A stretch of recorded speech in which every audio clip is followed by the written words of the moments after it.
দোলনা থেকে কবর পর্যন্ত শিক্ষাকাল, এটা কিন্তু আমরা সবাই জানি। শেখার কোনো বয়স নাই, শিখতে হবে। ভিডিওটা সবাই দেখবেন, কেউ স্কিপ করবেন না। এই ভিডিওগুলো আপনাদের জন্যই করা হয়, ভিডিওটা অবশ্যই দেখবেন। আজকে একটা নিউজ দেখলাম, এই নিউজটা আরটিভি করছে, যেখানে আমাদের দেশের কিছু কর্মকর্তা আমেরিকা, ইউএস, বিশ্বের সবচেয়ে দামি দেশ যাচ্ছে এসি ব্যবহার শেখার জন্য। শেখার তো শেষ নাই, শিখতে যাচ্ছে।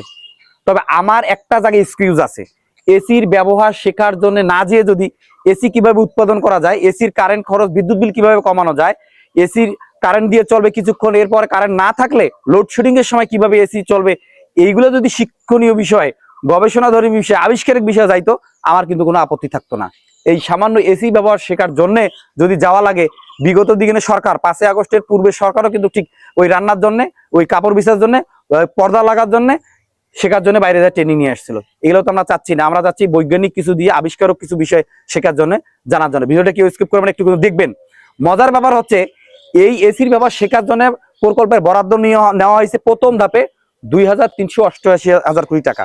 তখন এইটা দিয়ে হয় নাই, আমি আবারও বলছি, যখন এই বরাদ্দ দিয়ে হয় নাই, বরাদ্দ আবার বাড়ে 3,443 কোটি টাকা উন্নতি করা হয়েছে। ভাই, টাকাটা চিন্তা করেন, 3,443 কোটি টাকা। Can you imagine? এই টাকা শুধু এসি ব্যবহারের জন্য ব্যবহার করা হবে না, এসি আবিষ্কারের জন্য না, এসির কারেন্ট খরচ কমানোর জন্য না, বিদ্যুৎ না থাকলেও কিছুক্ষণ চলবে এই জন্য, নাকি ঠান্ডা আরো ব্যাপক পরিমাণে সময় থাকবে কারেন্ট না থাকলে সেই জন্য, কিছুই না, এসির ব্যবহার শেখার জন্য। আবার যারা যাচ্ছেন, দুঃখের বিষয়, তারা কেউ 2 মাস, কেউ 3 মাস আছে চাকরিতে, তারা অবসরে চলে যাবেন।